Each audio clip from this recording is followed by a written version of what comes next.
নমস্কার বন্ধুরা, রনিতাস ফুড প্লেজে সকল বন্ধুকে স্বাগত জানিয়ে চলে এসেছি আপনাদের জন্য নতুন একটি রেসিপি নিয়ে।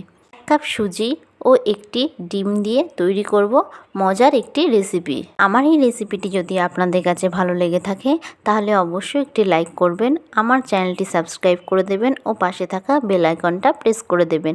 এতে আমার সমস্ত ভিডিওর আপডেট আপনাদের কাছে খুব তাড়াতাড়ি পৌঁছে যাবে। আমি সুজি ও ডিম দিয়ে কি রেসিপি তৈরি করি সেটাই আপনাদের সঙ্গে শেয়ার করছি, তো স্কিপ না করে পুরো ভিডিওটা দেখার অনুরোধ রইল। প্রথমে আমি একটি মিক্সিং বোল নিয়ে নিয়েছি। এবার এর মধ্যে দিয়ে দেব 1 কাপ পরিমাণে সুজি। এবার এর মধ্যে আমি একটা ডিম ফাটিয়ে দেব। এবার দিয়ে দেব 1/2 কাপ পরিমাণে ময়দা ও 1/2 কাপ পরিমাণে চালের গুঁড়ো। এবার এর মধ্যে দিয়ে দেব একটা বড় সাইজের কুচিয়ে রাখা পেঁয়াজ ও দিয়ে দেব কাঁচা লঙ্কা। আপনারা যে যতটা ঝাল খেতে পছন্দ করবেন সেই অনুযায়ী কিন্তু এখানে ঝালের ব্যবহার করবেন। এবার দিয়ে দেব 1 টেবিল স্পুন জিরের গুঁড়ো ও দিয়ে দেব 1 টেবিল স্পুন চাট মশলা, দিয়ে দেব 1 টেবিল স্পুন কাশ্মীরি লাল লঙ্কার গুঁড়ো ও 1 টেবিল স্পুন হলুদ ও স্বাদ অনুযায়ী নুন।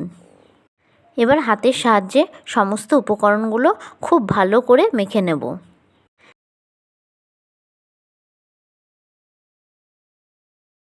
এবার এতে সামান্য পরিমাণে জল দিয়ে এই রকমভাবে ভালো করে মেখে নেব।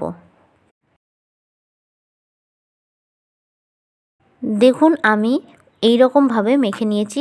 এটি কিন্তু খুব পাতলাও হবে না, আবার খুব টাইটও হবে না। এবার একটা কড়াই বসিয়ে তাতে পরিমাণ মতন রিফাইন তেল দিয়ে গরম হতে দেব। তেলটা ভালো করে গরম হয়ে গেলে আমি এরকম ছোট ছোট পকোড়ার মতন করে দিয়ে দেব। একে একে সমস্ত পকোড়াগুলো দিয়ে আমি ভেজে নেব। এবার 2 মিনিট ধরে এক পিঠটা ভালো করে ভেজে নেব। এক পিঠটা ভালো করে ভাজা হয়ে গেলে আমি উল্টে দেব। এই পিঠটাকেও আমি ভালো করে ভেজে নেব। এগুলো ভাজার সময় কিন্তু গ্যাসের ফ্লেমটাকে অবশ্যই হাই টু মিডিয়ামে রাখবেন, নয়তো বাইরে থেকে পুড়ে যাওয়ার সম্ভাবনা থাকবে। দেখুন খুব ভালো করে ভাজা হয়ে গেছে। এবার তেল ছেঁকে অন্য একটি পাত্রে তুলে নেব। এবার ওই তেলেই বাকি পকোড়াগুলো দিয়ে দেব। এই পকোড়াগুলোকেও কিন্তু আমি একই রকমভাবে ভেজে নেব। যে কোনো পকোড়া ভাজতে একটু সময় লাগে, তো আপনারা হাতে সময় নিয়ে রান্নাটা করার চেষ্টা করবেন।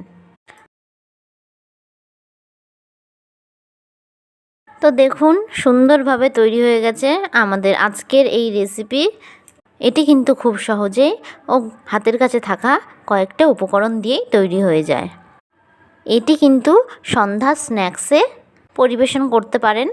আপনারা কিন্তু অবশ্যই এই রেসিপিটি বাড়িতে একবার হলেও ট্রাই করবেন। দেখবেন বাড়ির সকলে বড় থেকে ছোটরা খুব পছন্দ করবে। আমার এই রেসিপিটি যদি আপনাদের কাছে ভালো লেগে থাকে তাহলে অবশ্যই একটি লাইক করবেন, আমার চ্যানেলটি সাবস্ক্রাইব করে দেবেন ও পাশে থাকা বেল আইকনটা প্রেস করে দেবেন। এতে আমার সমস্ত ভিডিওর আপডেট আপনাদের কাছে খুব সহজে পৌঁছে যাবে। আশা করি আপনারা সকলে ভালো থাকবেন, সুস্থ থাকবেন। ধন্যবাদ।